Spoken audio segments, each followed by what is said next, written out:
बीडच्या आष्टी तालुक्यात मुसळधार अवकाळी पाऊस झाला।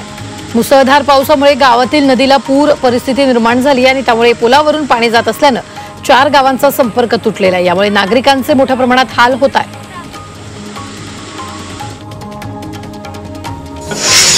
पुणे शहरात जोरदार अवकाळी पावसाला सुरुवात झाली आहे। अनेक भागात मेघगर्जनेसह पावसाच्या सरी पडल्या, त्यामुळे तापमानात घसरण होऊन गारवा निर्माण झाला आणि त्यामुळे नागरिकांना मोठा दिलासा मिळाला। कोल्हापूर जिल्ह्याच्या अनेक भागात वादळी वाऱ्यासह मुसळधार अवकाळी पाऊस झालाय। अचानक आलेल्या पावसामुळे नागरिकांची चांगलीच तारांबळ उडाली आहे, तर वादळामुळे अनेक भागात वीज पुरवठा खंडित झालेला आहे। अकोला शहरासह काही ग्रामीण भागात जोरदार अवकाळी पावसाने हजेरी लावली। या पावसामुळे मोठ्या प्रमाणात पिकांचं नुकसान होण्याची शक्यता आहे, मात्र उकाड्याने हैराण झालेल्या नागरिकांना काहीसा दिलासा मिळाला। जालना जिल्ह्याच्या अनेक तालुक्यात वादळी वाऱ्यासह जोरदार अवकाळी पाऊस झालेला आहे। तर पावसामुळे वातावरणात चांगलाच गारवा निर्माण झालाय, त्यामुळे उकाड्याने हैराण झालेल्या नागरिकांना मोठा दिलासा मिळालेला आहे। संभाजीनगरातील पैठणच्या पाचोड परिसरात अवकाळी पावसाने हजेरी लावली। आज पाचोडचा आठवडी बाजार असल्याने पावसामुळे बाजारातील भाजीपाला कपडा विक्रेत्यांची तारांबळ उडालेली आहे। तसंच पावसामुळे बाजारातील व्यावसायिकांचं मोठं नुकसान झालंय। परभणीमध्ये वादळी वाऱ्यासह मुसळधार अवकाळी पाऊस झालाय। वादळामुळे झाडाखाली बांधलेल्या 2 जनावरांवर वीज कोसळून त्यांचा जागीच मृत्यू झालाय आणि या घटनेमुळे शेतकऱ्यांचं ऐन पेरणीच्या वेळी आर्थिक नुकसान झालंय।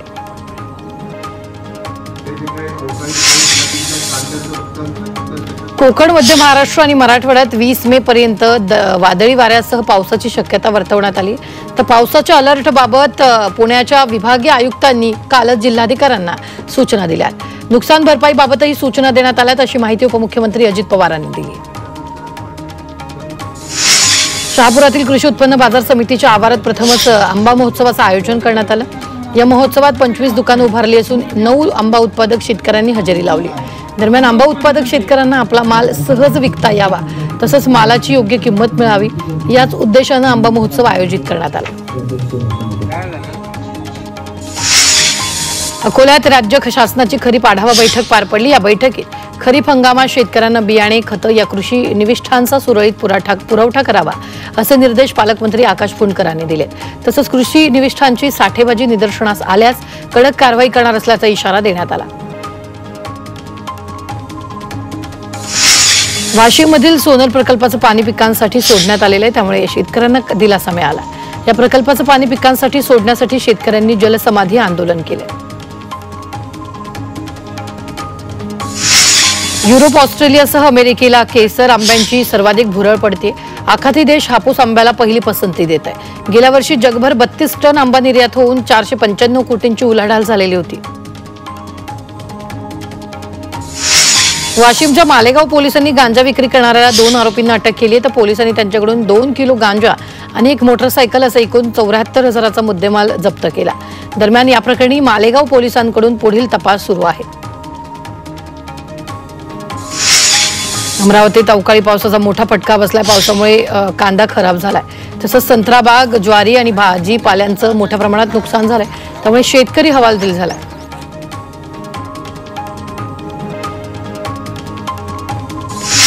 बारामतीच्या सुपा गावच्या हजरत सय्यद ख्वाजा शाह मंसूर आरिफ बिल्लाह यांचा 4 दिवसीय उरुसाचा कार्यक्रम मोठ्या उत्साहात पार पडलाय। यावेळी हजारो हिंदू मुस्लिम भाविकांनी बाबांच्या मजारीचं दर्शन घेतलं। पुण्यातील नसरापूर ग्रामसभेने ऐतिहासिक निर्णय दिला। महादेव मंदिरात शर्ट काढून दर्शन घेण्याची प्रथा रद्द करण्यात आली।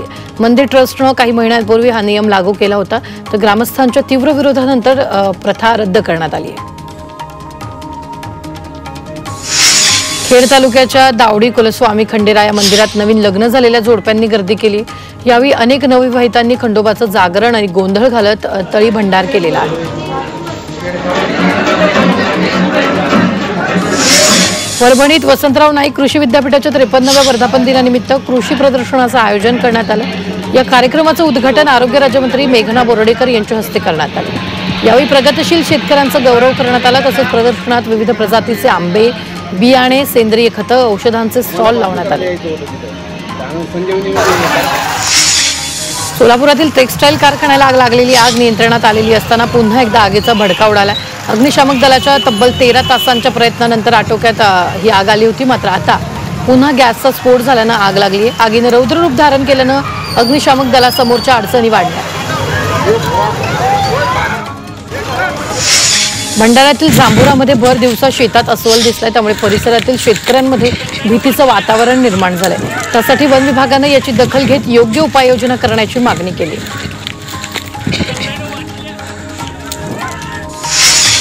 अकोल्यातील एक शेतात लहान मुलांसाठी बांधलेल्या झोक्याचा आनंद वानराने लुटलाय, तर हा व्हिडिओ सोशल मीडियावर व्हायरल होतोय। या मजेदार क्षणाचा आनंद शेतकऱ्यांनी लुटलाय।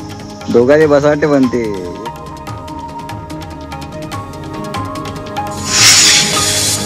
पुण्यातील चिंबेवाडीत दहशत माजवणाऱ्यानं एका व्यक्तीवर धारदार शस्त्रानं वार केलाय, त्यामुळे हा व्यक्ती गंभीर जखमी झालाय। या प्रकरणी आरोपीवर गुन्हा दाखल केला असून या आरोपीची परिसरात वरात काढण्यात आलेली आहे। अकोल्यात सामाजिक कार्यकर्त्यांना बालविवाह रोखण्यास यश आलेले। बाळापूर पोलीस स्टेशनच्या हद्दीत एका गावात एका 16 वर्षीय अल्पवयीन मुलीचा विवाह एका 25 वर्षीय मुलासोबत करत असल्याची माहिती मिळाली। त्यानंतर ही कारवाई करण्यात आलेली आहे। परळीचे आमदार धनंजय मुंडेंनी अंबाजोगाई येथील रुग्णालयात पीडित शिवराज ड्युटेची भेट घेतली। तरुणांच्या 2 गटातील वादामुळे हाणामारी झाली, मात्र या घटनेत कुठलाही जातीयवाद नाही असं स्पष्टीकरण धनंजय मुंडेंनी दिले। बीडच्या परळीतील शिवराज ड्युटेला अमानुष मारहाण करण्यात आली। सध्या शिवराज याच्यावर अंबाजोगाईच्या स्वामी रामानंद तीर्थ रुग्णालयात उपचार सुरू आहे। मराठा आंदोलक मनोज जरांगेंनी रुग्णालयात जाऊन जखमी शिवराजची भेट घेतली। ड्युटे मारहाण प्रकरणी धाराशिव जिल्ह्यातील कळंब तालुक्यातील मोहा गावात बंदची हाक देण्यात आली। मोहा गावात सकाळपासून कडकडीत बंद पाळण्यात आला, तर मारहाण करणाऱ्यांना कडक शिक्षा करा अशी मागणी गावकऱ्यांनी केली। छत्रपती संभाजीनगरमध्ये भारतीय सैन्याच्या समर्थनार्थ तिरंगा रॅली काढण्यात आली। या रॅलीमध्ये मंत्री अतुल सावे, माजी केंद्रीय मंत्री भागवत कराड त्यांच्यासह मोठ्या संख्येने माजी सैनिक आणि देशभक्त सहभागी झाले।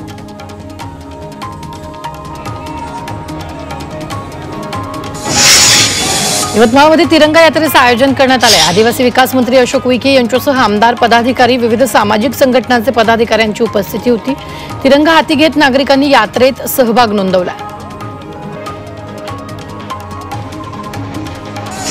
भारतीय सैन्याच्या समर्थनार्थ पुण्यात तिरंगा यात्रेचं आयोजन करण्यात आलं होतं आणि या यात्रेत केंद्रीय मंत्री मुरलीधर मोहोळ यांच्यासह भाजप सर्व प्रमुख पदाधिकारी आणि कार्यकर्ते उपस्थित होते। या रॅलीत सहभागी झालेल्या अनेकांनी हातात तिरंगा घेत भारत माता की जयच्या घोषणा दिल्या।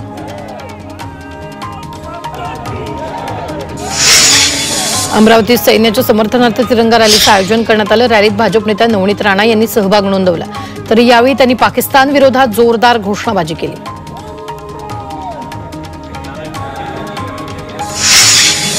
जालन्यात 75 फूट लांब तिरंगा हातात घेऊन रॅली काढण्यात आली। रॅलीत रावसाहेब दानवेंसह अर्जुन खोतकरही सहभागी झाले।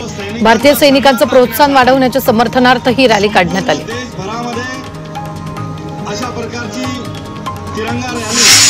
बारामतीतील माळेगावात सहकारी साखर कारखान्याच्या निवडणुकीसाठी 22 मे रोजी मेळावा घेण्यात येणार आहे। या कारखान्याच्या निवडणुकीसाठी मतदानाचा हक्क बजावण्याचं आवाहन उपमुख्यमंत्री अजित पवार यांनी केले। पुरंदर विमानतळासाठी शेतकऱ्यांचा विरोध जुगारत शासनानं सातबाऱ्यावर अधिकृत शिक्के मारण्यास सुरुवात केली आहे। या पार्श्वभूमीवर पुरंदरमधील काही शेतकऱ्यांनी शरद पवारांची भेट घेतली। यावेळी शरद पवारांनी उपमुख्यमंत्री अजित पवारांना फोन लावत पुरंदर विमानतळाबाबत शेतकऱ्यांशी बोला असं सांगितलंय। पुण्यातील कोयता गँग विरोधात कारवाई करणारे अधिकारी संदीप सिंग गिल यांच्याकडे पुणे ग्रामीण पोलीस अधीक्षक पदाची जबाबदारी सोपवण्यात आली आहे। संदीप सिंग गिल यांनी पदभार स्वीकारताच इंदापूर पोलीस ठाण्याला भेट देत कामकाजाचा आढावा घेतला। धाराशिवमधील तुळजापूर ड्रग्ज प्रकरणी सलग दुसऱ्या दिवशी आणखी एका आरोपीला अटक करण्यात आली। आबा पवार असं अटक करण्यात आलेल्या आरोपीचं नाव आहे। आबा पवार हा भाजपचा माजी नगराध्यक्ष बापू कने यांचा भाचा आहे। बापू कने या गुन्ह्यातील प्रमुख आरोपी असून तो गुन्हा दाखल झाल्यापासून फरार आहे। जळगावात जिल्हा परिषदेत आरोग्य सेवकाच्या नियुक्तीचा बनावट आदेश तयार केल्याचा धक्कादायक प्रकार समोर आलाय। या प्रकरणी जळगाव शहर पोलीस ठाण्यात गुन्हा दाखल करण्यात आला असून बनावट आदेशात जिल्हा आरोग्य अधिकाऱ्यांची खोटी सही आणि बनावट शिक्क्याचा वापर करण्यात आला आहे।